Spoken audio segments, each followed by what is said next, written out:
Have you ever felt like you're doing absolutely everything right? Working hard, playing by the rules, but the math of your life just isn't adding up. Yeah, like you're running on a treadmill that's just slowly speeding up. Exactly. And welcome to our deep dive today, where we are unpacking a stack of sources about a phenomenon, or rather a person, who is totally redefining how we understand those daily struggles. Right, we're talking about Caden Merritt. And his rise has been, honestly, just meteoric. Millions of people are glued to his content. And it's not because of, like, flashy political theater. No, not at all. There's no partisan outrage. He literally just sits in front of a camera against a blank wall. He pauses for exactly 0.6 seconds. That signature pause. Yeah, that pause. And then he just explains with unblinking focus the mathematical architecture of the systems governing our everyday lives. It's like he's bracing himself and you for the unvarnished truth. Now, I want to be super clear with you listening right now. Our mission today is not to take a political side. Definitely not. We aren't here for that. We're here to unpack the exact systemic issues Caden raises. We're talking healthcare pricing, restrictive zoning, Social Security, labor displacement. We just want to understand the gears turning inside these systems. And to see those gears, we really have to start where Caden started his viral run, which is healthcare. Specifically, a vial of insulin. Right, the story of Renata Castillo. She's a third-grade teacher. Yeah. So Renata walks into a pharmacy in the U.S., and she pays about $340 out of pocket for her insulin. $340. Right. But if you take that exact same molecule made by the exact same company and buy it in Canada, $18. $18. I mean, the gap there is just staggering. And for decades, we've been told, it's the invisible hand of the free market, or it's just really complex supply chain logistics. That's the standard excuse. But Caden argues that the system basically uses this illusion of complexity to hide very simple, very deliberate design choices. It's not a market failure. No, it's a feature. Exactly. He pulls up the text of the Medicare Modernization Act of 2003 in his video, and he literally reads this specific 526-word clause out loud. Like he's reading a forensic report. Yeah, exactly like a crime scene report. And he explains what those 526 words actually do. They legally prohibit the federal government from negotiating bulk pricing for Medicare medications. Wow. So they legally barred the biggest buyer in the market from negotiating. Right. The complexity is just a smokescreen. The reality is this deliberate, legislated vacuum of constraint. A vacuum of constraint. I like that phrasing. So without a ceiling, the price just goes as high as it wants. Exactly. And he shows this comparative chart that is just brutal. If you look at the systemic cost in the U.S., the monthly insulin cost averages out to about $1,284. Okay. But the pure median abroad, so looking at places like Germany, Japan, the UK, the cost is $21.60. That is, well, it's infuriating. Oh. But Caden does have a proposed fix, right? He does. It's a jarringly simple mechanism. He proposes a reimbursement cap set at 120% of that pure median. Okay, so tying it to what the rest of the world pays. Right. Basically saying you can charge whatever you want, but the U.S. system will only reimburse up to 120% of the developed world's average. But let me push back on that a bit, because when I was reading the sources, a pretty glaring loophole jumped out at me. Oh, yeah. Yeah.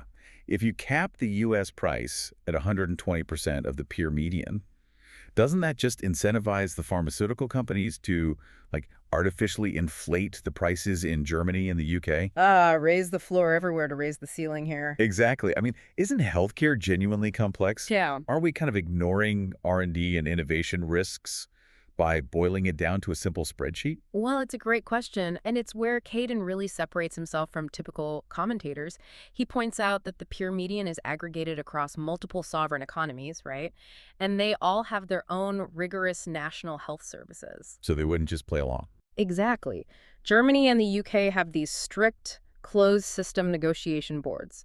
They evaluate a drug's efficacy against its cost.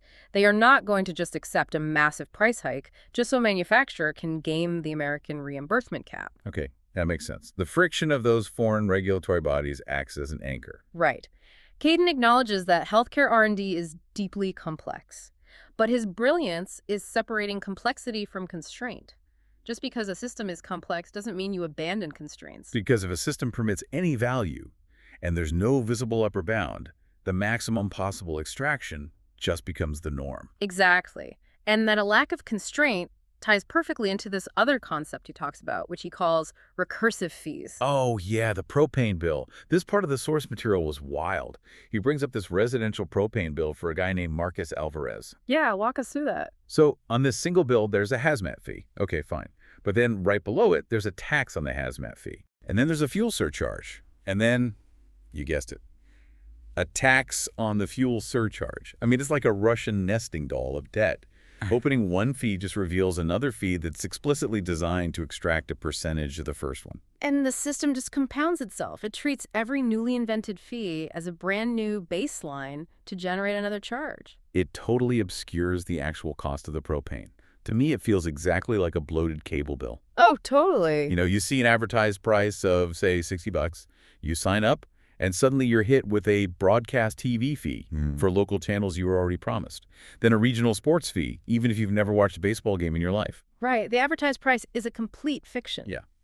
But the stakes here are just so much higher. I mean, with the cable bill, we are talking about reality TV. With Caden's examples, these hidden mechanisms are dictating whether Renata Castillo can afford life-or-death medication. It's a huge difference. And that actually leads us to a fascinating pivot in his analysis. Because if healthcare extraction happens in this invisible vacuum of constraint, the housing crisis is driven by the exact opposite. The visible constraint. Highly visible, physical, hyper-local constraints. We are moving from hidden fees to literal fences. And the math behind those fences is just brutal. The sources show Caden laying out this stark generational divide. In 1975, the average home cost about 4.7 times the median income. Right. Today, it's well over 10 times the median income. And Caden is very clear that we cannot just wave this away as inflation. It is active restriction. Yeah, the U.S. is short something like 3.8 million homes right now, simply because local governments made it illegal to build enough of them where people actually want to live. And he illustrates this with a really grounding example, right? 2 generations of the same family. Yeah, Peter and Catherine, they're an older couple who bought their home in the 1970s. It was a stretch for them back then, sure, but they built their life there. And thanks to artificial scarcity driving up prices, that home equity became their primary retirement asset. Which is great for them, but then you look at their granddaughter, Maya. Exactly. Maya is 28. She has a graduate degree, a solid income. She played by all the rules you were supposedly meant to play by. Yep.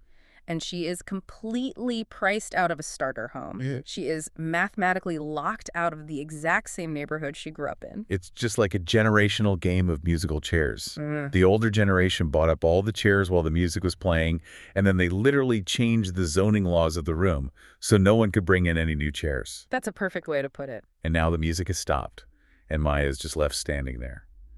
But, I mean, what is the actual mechanism causing this? Why are local towns allowed to just block housing if we have a national crisis?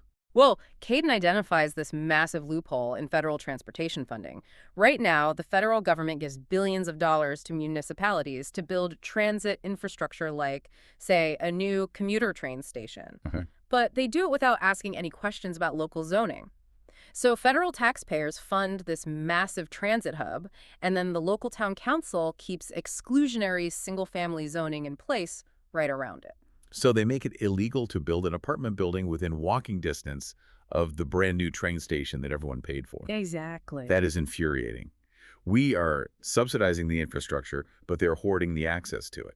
So how does Caden propose we fix that? By conditioning the federal funding. He proposes that if a municipality maintains exclusionary single-family zoning within half a mile of any federally funded transit, they automatically lose access to all federal highway and transportation dollars. Oh, wow. That's a huge stick. It is. And he points out this isn't some radical new legal theory either. The federal government has tied highway dollars to the drinking age, to speed limits, to seatbelt laws for 50 years. Oh, right. He's just applying that exact same established leverage to housing. And the math projects this single change could unlock 2.3 million buildable units within 5 years. Okay, but let's talk about the emotional and political viability of that truth. Sure. How can you successfully build a movement by looking millions of voters in the eye and explicitly telling them you are going to tank the value of their primary retirement asset? It sounds like political suicide, right? Totally, because if you build 2.3 million new units, supply goes up, and Peter and Catherine's home value is going to drop. You would think people would revolt. But the psychological response documented in the sources is actually fascinating. Hundreds of thousands of people whose home equity would actively drop under Caden's plan shared the video anyway. Wait, really? Why? Because Caden isn't blaming individuals. He doesn't villainize Peter and Catherine for buying a house in the 70s and benefiting from a broken system. He just coldly identifies the mechanism of restriction. He's just showing the math. Exactly. He looks at the camera and says he cannot fix the past, but he is forcing the public to make a conscious choice about the future. Does one generation absorb a loss in artificially inflated equity?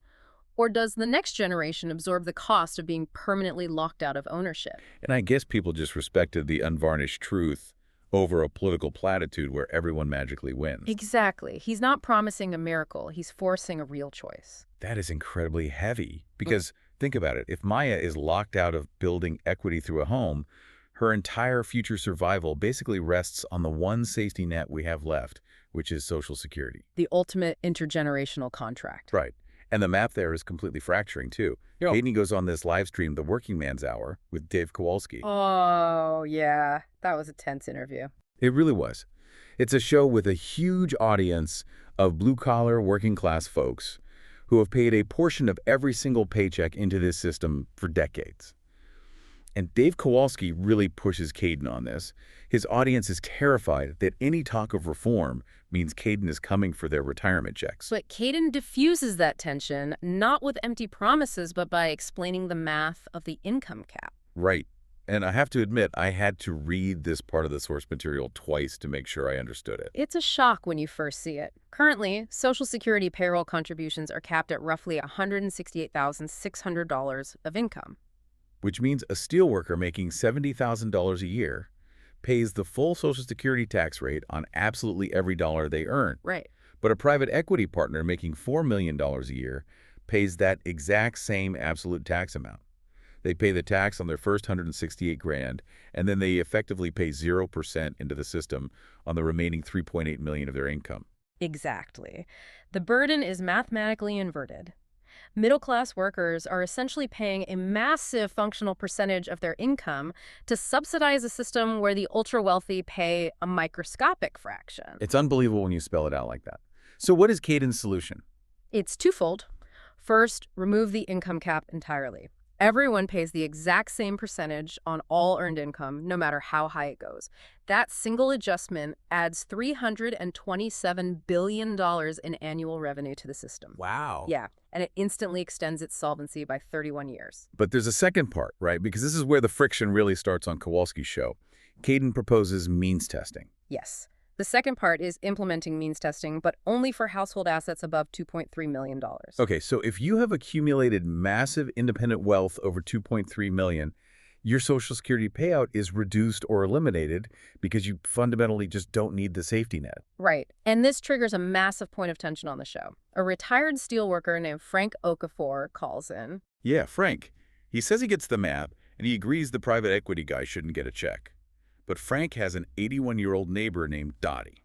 Right, and Dottie's Social Security check is the only thing keeping her heat on in the winter. Exactly.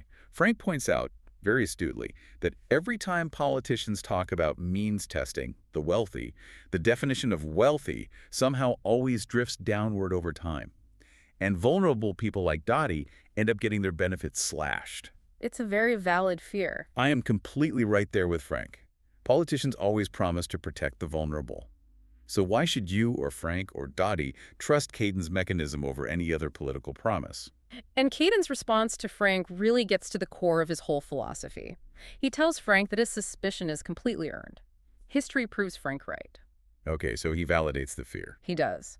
But Caden says that true protection doesn't come from a politician's promise. Protection comes from transparency. Transparency over promises. Exactly. Caden admits he cannot guarantee that some future politician won't try to change the law to hurt Dottie 10 years from now.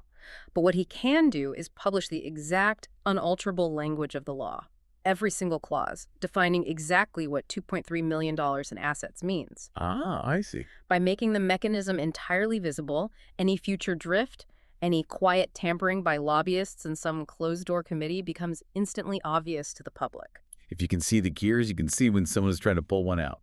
I love that. The protection isn't a promise to be good, it's making the machinery visible so the public can actively watch it. Okay, so we've fixed the cap and added means testing. But if Social Security relies on a stable foundation of human labor and payroll taxes, what happens when the very nature of work, the engine of that entire system, is fundamentally altered? You mean automation? Yeah, because Caden tackles automation next, and the picture our sources paint is stark. We hear about Emily and Josh. They're a couple working full-time, multiple jobs between them, and they are still putting their weekly groceries on a high-interest credit card just to survive. And Caden explains the underlying math of their struggle. Think about it. Emily and Josh negotiate their wages periodically, right? Usually once a year. If they're lucky. Exactly, and usually with incomplete information about corporate profits. But their cost of living, rent, childcare, groceries is imposed continuously, every single day, without pause. So there's a huge disconnect between static negotiated wages and dynamic unyielding costs. Right, and that gap means that even full-time work is failing to meet the basic threshold of survival. The gap between what they earn and what it costs to live doesn't just disappear, it gets forcefully displaced into household debt. And while wages are stagnating for people like Emily and Josh, the jobs themselves are just straight up disappearing. Yeah, the footage Caden shows of Luis Mendoza is incredibly bleak. It really is. Luis is just standing there, arms crossed, next to a fully automated loading dock system that literally replaced his job that morning. And Caden is very precise with his language here. He says these jobs aren't transitioning, that's just a corporate buzzword. They're being replaced entirely. When a machine replaces Luis, efficiency gains go through the roof. The labor requirement drops to zero, output goes up, and the system silently captures all of that newly created value. The corporation absorbs the profit, while Luis is left with absolutely nothing. The social contract is severed. It feels like we are upgrading a massive ship's engine to make it run twice as fast. But instead of letting the oarsmen who used to row the boat ride on the deck, we're just throwing them overboard. I mean, the ship is moving faster, but who is it actually moving faster for? Right. And to address this, Caden proposes a mechanism he calls a productivity dividend. It works through a 0.4% transaction tax at the point of exchange. Walk me through exactly how that works, because a transaction tax sounds incredibly abstract. Sure. Think of it this way. Every time that automated loading dock scans a barcode and moves a pallet, a task that used to be performed by Luis, a microscopic fraction of a cent from that transaction's value is captured by this tax. Okay, so it's skimming right at the moment of action. Exactly. It takes a tiny sliver of the efficiency gain right at the moment the machine does the work. Those fractions of a cent are pooled and then redistributed as a baseline monthly payment to affected households. So what's the impact of that? Caden estimates this mechanism alone could stabilize 40 million households, creating a firm economic floor beneath them. Okay, but I have to play devil's advocate here. Isn't this just a backdoor pitch for universal basic income? Some people definitely see it that way. And more importantly, if I run a logistics company and I spend millions developing a better, faster loading dock, why should I be taxed on my efficiency? Doesn't capturing those gains kill the incentive to innovate and build better tech? Caden acknowledges that trade-off head-on. He admits that, yes, skimming a fraction of efficiency gains might marginally slow the absolute breakneck pace of corporate innovation. But he thinks it's worth it. He argues you have to look at the macroeconomic reality. If you automate all the jobs and nobody has wages, nobody can buy the goods the automated dock is loading. Oh, right. The economy just eats itself. Exactly.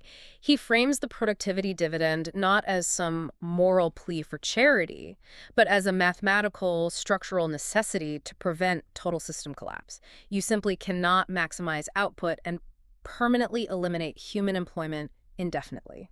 And to prove that this isn't just a human moral failing, but a structural imperative, there's this behavioral experiment he brings up. Oh, the parrot experiment. It is a brilliant illustration. Right. So explain the parrots to me, because it blew my mind when I read it. So researchers take two parrots, and they put them in cages next to each other, separated by a clear plastic divider. They train the parrots to exchange little metal tokens for food.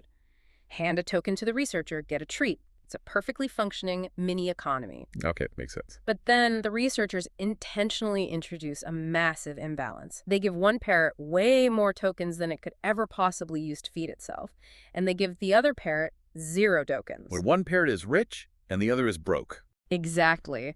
The bird with 0 tokens is just staring through the clear divider. There is a pause.